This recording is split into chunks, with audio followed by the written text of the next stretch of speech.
예를 들면 조카가 고모의 휴대전화를 훔친 경우에 조카와 고모가 같이 살고 있다면 형이 면제되어 처벌을 받지 않지만 같이 살고 있지 않는다면 고모가 조카를 고소해야 처벌할 수 있습니다. 안녕하세요. 법무법인 백성의 안희준 변호사입니다. 오늘은 헌법재판소의 친족 상도로에 대한 헌법 불합치 결정과 관련돼서 꼭 알아두셔야 하는 법률 상식에 대해서 말씀드리겠습니다. 아까 친족 상도례라고 하셨는데 이게 정확히 어떤 걸 말하는 걸까요? 친족 간의 범행에 대해서 그 형을 면제하거나 고소가 있어야 처벌을 할 수 있는 특례를 말합니다. 그 친족 상도례에서 도는 도둑 또는 도둑질 도를 말합니다. 즉 친족 상호 간에 발생한 절도에 대한 규칙이라는 말인데 실제 우리 법에서는 절도뿐만 아니라 다른 재산 범죄까지 준용해서 확대 적용하고 있습니다. 이 친족 상도를 둔 이유는 가정 내부의 문제에 대해서 국가 형벌권이 간섭하지 않는 것이 바람직하다는 정책적 고려와 함께 가족의 평온이 형사처벌로 인해서 오히려 깨지는 것을 막으려는 데 있습니다. 로마법에서도 법은 문지방을 넘지 않는다는 관습이 존재했다고 합니다. 저도 검사로 일할 때 사건을 처리하면서 제일 정신적으로 스트레스를 많이 받던 사건이 가족 간의 고소고발 분쟁이었습니다. 형사법을 적용하게 되면 가족관계가 돌이킬 수 없을 정도로 나빠지는 경우가 많기 때문입니다. 그러면은 모든 재산 범죄에 다 적용이 되나요? 그건 아닙니다. 절도, 사기, 공갈, 횡령, 배임 등 통상의 재산 범죄에는 적용되긴 하는데 강도와 재물손괴죄에는 적용되지 않습니다. 최근 박세리 선수 아버지에 대해서 사문서 위조로 수사 중이라고 언론에 나오고 있는데 위조가 재산을 목적으로 이루어졌다고 하더라도 사문서 위조 자체는 재산 범죄가 아니기 때문에 친족 상도례가 적용되지는 않습니다. 다만 박세리 선수의 아버지가 박세리 선수의 재산을 횡령하거나 사기를 저질렀다면 친족 상도례가 적용돼서 처벌되지 않습니다. 그럼 이 친족 상도례에 해당되면은 무조건 처벌이 안 되는 건가요?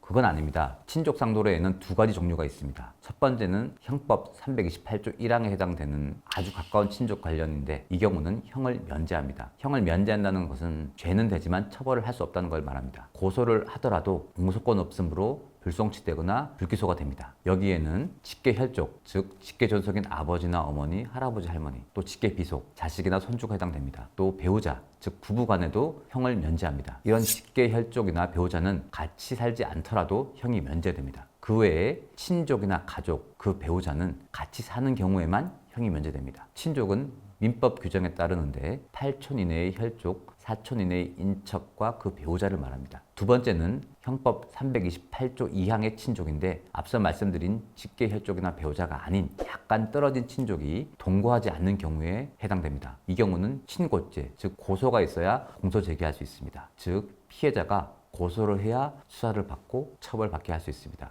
예를 들면 조카가 고모의 휴대전화를 훔친 경우에 조카와 고모는 조카, 아버지, 할아버지, 고모 이렇게 3단계를 거침으로 삼촌관계인 혈족입니다. 이런 경우 조카와 고모가 같이 살고 있다면 형이 면제되어 처벌을 받지 않지만 같이 살고 있지 않는다면 고모가 조카를 고소해야 처벌할 수 있습니다. 여기서 또 중요한 것이 고소기간입니다. 형사소송법에는 신고죄는 범인을 알게 된 날로부터 6개월 내에 고소하지 않는다면 고소하지 못하도록 되어 있습니다. 그렇기 때문에 고모는 조카가 휴대전화를 가져가는 것을 알게 된 날로부터 6개월 내에 고소를 해야지만 처벌할 수 있습니다. 아까 헌법 불합치라는 말을 하셨는데 그 헌법 불합치가 돼서 이제 친족 상도례가 사라지는 건가요? 그건 아닙니다. 이번에 헌법재판소가 헌법 불합치 결정을 한 것은 형법 328조 1항의 형 명제와 관련된 친족 상도례입니다. 즉 형법 328조 2항에 고소가 있어야 공소를 제기할 수 있는 비동거 친족에 대한 친족 상도례는 여전히 효력이 있습니다. 같이 살지 않는 적당한 거리의 친족은 여전히 고소가 있어야 처벌이 가능합니다.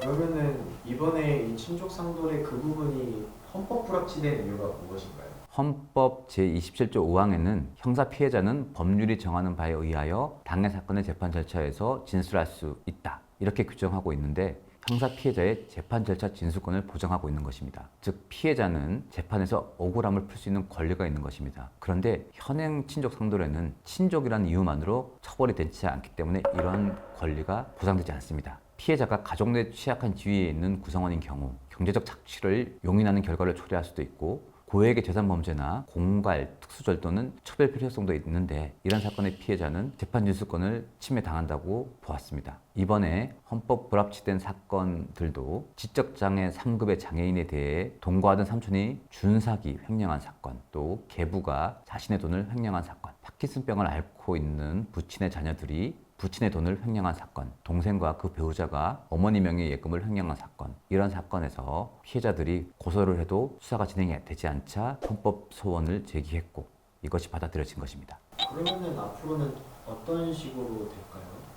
헌법재판소는 법률을 위헌이라고 판단하더라도 바로 효력을 정지시키면 법률의 공백 등으로 혼란이 발생할 수 있는 경우에는 위헌 결정이 아닌 헌법 불합치 결정을 하면서 법률 적용 여부나 시한을 정합니다. 이번 결정에서도 위헌성을 제거하는 데에 여러 가지 선택 가능성이 있을 수 있어 단순 위헌을 하는 대신에 헌법 불합치 결정을 선고하되 법률의 적용을 중지하면서 2025년 12월 31일까지 법을 바꾸도록 했습니다. 즉 328조 1항에 해당되는 친족 상대로는 적용이 즉시 중지되어서 형사처벌이 가능해진 것입니다. 이에 따라 헌법재판소 결정일인 2024년 6월 27일 이후에 발생한 친족사의 재산범죄는 처벌받을 수 있습니다. 다만 이 결정 전에 발생한 사건에 대해서는 소급 적용되지 않는다는 것이 일반적인 견해입니다. 그래서 지금은 328조 제1항에 가까운 친족은 고소가 없어도 처벌이 가능하지만 328조 2항에 약간 먼 친족은 과거와 같이 고소가 있는 경우에만 처벌이 가능한 상태가 되어서 균형이 맞지가 않습니다. 예를 들면 앞서 말씀드린 조카가 고모 휴대전화를 절도한 경우 같이 살고 있으면 고소가 없어도 언제든지 처벌할 수 있지만 같이 살고 있지 않는다면 6개월 내에 고소를 해야 처벌할 수 있습니다. 그래서 국회에서 빠른 법률 개정이 필요한데 328조 1항도 적어도 328조 2항처럼 고소가 있는 경우 처벌할 수 있도록 한다거나 피해자가 큰 피해를 보는 경우 또 공갈죄 등 죄질이 좋지 않은 경우에는 친족 상도례가 적용되지 않도록 하는 것이 합리적일 것입니다.